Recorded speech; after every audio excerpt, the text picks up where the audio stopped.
Nesse vídeo assistiremos à importância do tratamento e da vacinação contra a tuberculose. Você sabia que no Brasil, infelizmente, existem mais de 73 mil novos casos e que, segundo as autoridades, esses casos se dão devido à falta de tratamento e que são resultantes de mortes fatais? Por isso, assista esse vídeo até o final, se inscreva no nosso canal, comente, compartilhe, ative o sininho, cuide da sua saúde.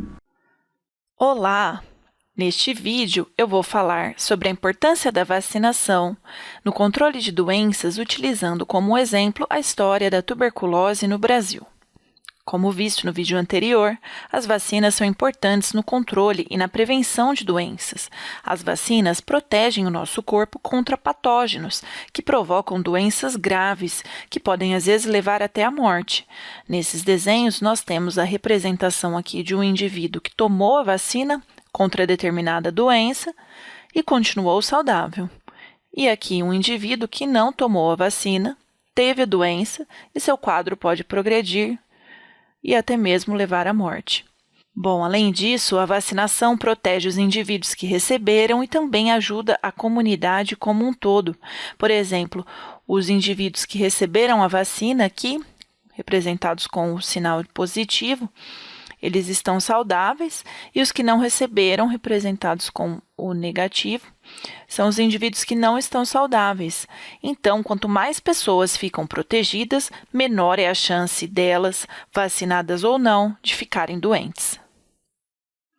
As vacinas, então, protegem o nosso corpo contra patógenos, que podem ser vírus ou bactérias. Aqui a representação dos patógenos e dos nossos anticorpos, ao combater essas doenças.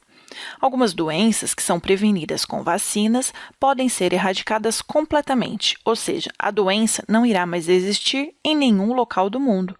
A única doença que foi erradicada mundialmente é a varíola, aquela do vídeo anterior. Essa doença teve seu último registro em 1977. O vírus da poliomielite, que causa paralisia infantil, está em processo de ser erradicado. Isto porque ainda existem casos desta doença em alguns países da África e da Ásia, que pode ser levado para qualquer outro local do mundo por pessoas que vieram desses locais, como, por exemplo, turistas ou profissionais que viajam muito. É por isso que é importante que todas as crianças sejam vacinadas, segundo o calendário de vacinação e campanhas nacionais contra a poliomielite. No Brasil, o Ministério da Saúde oferece vacinas contra diversas doenças gratuitamente, através do Sistema Único de Saúde, o SUS. Baseados em evidências arqueológicas e históricas, os primeiros casos de tuberculose em humanos acredita-se que tenha ocorrido em múmias egípcias. Isso mesmo, há mais de 5.000 anos antes de Cristo. E a tuberculose era chamada de peste branca. Na América do Sul, achados arqueológicos também apontam para a presença de tuberculose numa múmia peruana, que morreu pelo menos há 1.100 anos antes de Cristo. E no Brasil, a tuberculose instalou-se desde a colonização do país, disseminando-se entre classes menos favorecidas, e a partir do século XX, a doença passa a ser percebida como um preocupante problema de saúde em termos individuais e coletivos. Vamos ver um pouco sobre a história da tuberculose. A doença se originou a partir do primeiro gado domesticado, assim como a varíola, e antigamente não existia vacina.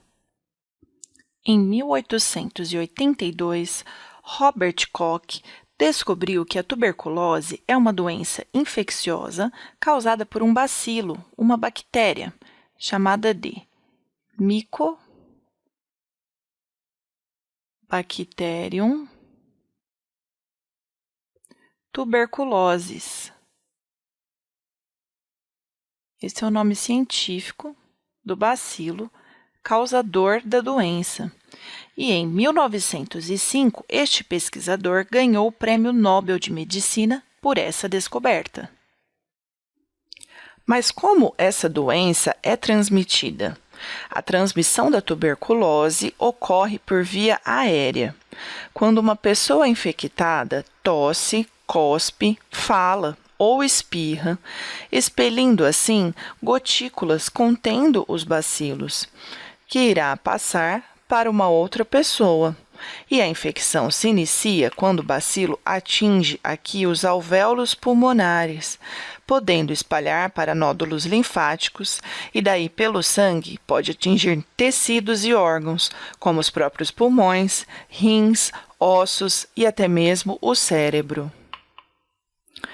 Uma vez infectado, o nosso sistema imunológico responde combatendo a maioria dos bacilos, levando à formação de granulomas, que são lesões de tecidos mortos contendo a bactéria da tuberculose. Então, aqui mostrando um anticorpo e um antígeno. O nosso sistema imune evita, em até 90% dos casos, a disseminação da doença, mas, em algumas pessoas, a tuberculose supera as defesas do sistema imune e se multiplica, progredindo assim a doença. Pessoas com o vírus da AIDS, HIV, pessoas que fazem uso de drogas injetáveis e até mesmo pessoas com diabetes possuem maiores chances de terem complicações com a tuberculose. As pessoas destes grupos são chamadas grupos de risco.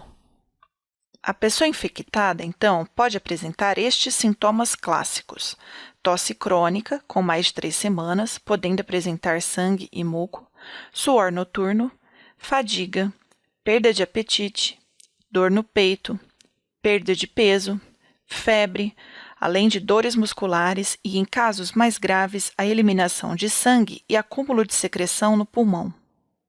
O diagnóstico da tuberculose é feito por uma avaliação médica completa, com histórico médico, exame físico, uma radiografia do tórax, como esta, e culturas microbiológicas também estão disponíveis pelo SUS no Brasil.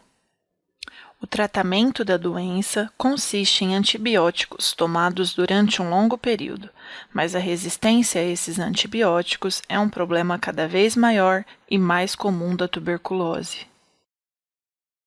Como medidas de prevenção da tuberculose estão o rastreamento de grupos de risco, detectar e tratar os casos e, a mais importante delas, a vacinação. A vacina contra a tuberculose foi desenvolvida em 1906 pelos franceses Albert Calmette e Camille Guérin, que a chamaram de bacilo de Calmette e Guérin. É por isso que até hoje a vacina contra a tuberculose é chamada de vacina BCG. Esta vacina foi desenvolvida a partir de linhagens atenuadas da tuberculose bovina e foi usada em humanos pela primeira vez na França em 1921, mas a imunização com a vacina tornou-se obrigatória somente na década de 60. Após 1946, o tratamento, e não apenas a prevenção da tuberculose, tornou-se possível com o desenvolvimento de um antibiótico chamado streptomicina.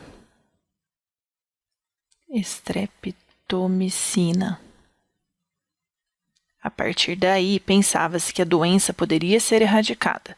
No entanto, surgiram novas cepas de bacilos resistentes nos anos 80.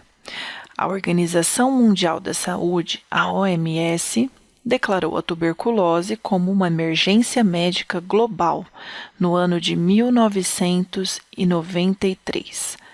Tornando-se um problema de saúde pública associado à pobreza, desnutrição, superpopulação, moradias inadequadas e insalubres. Essa doença foi a principal responsável pela morte de pessoas com AIDS no mundo nas últimas décadas. A vacina BCG deve ser dada em todos os bebês, a partir do primeiro mês de vida. Todos os anos, infelizmente, ocorrem novos casos em 1% da população. E o Brasil é o 19º país com o maior número de casos de tuberculose no mundo. A tuberculose foi também a principal causa de morte por doenças infecciosas e a maioria ocorreram em países em desenvolvimento, mas a partir dos anos 2000 tem diminuído o número de novos casos de tuberculose. A epidemia da tuberculose tornou-se realidade no Brasil, na maioria das cidades, e foi denominada de praga dos pobres. Isso porque está relacionado a má condições de vida e pobreza. Desde 1993, o setor público, então, começa a adotar medidas sanitárias para o controle da tuberculose, assim como foi feito para varíola e febre amarela. Leis para questões sanitárias começam a ser feitas, ligas, serviços, campanhas e plano emergencial surgem com a participação de várias equipes.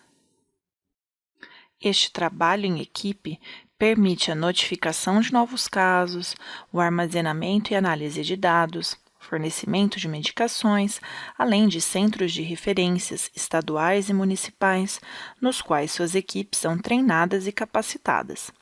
Bom, era isso que eu queria passar para vocês. Muito obrigada e até o próximo vídeo.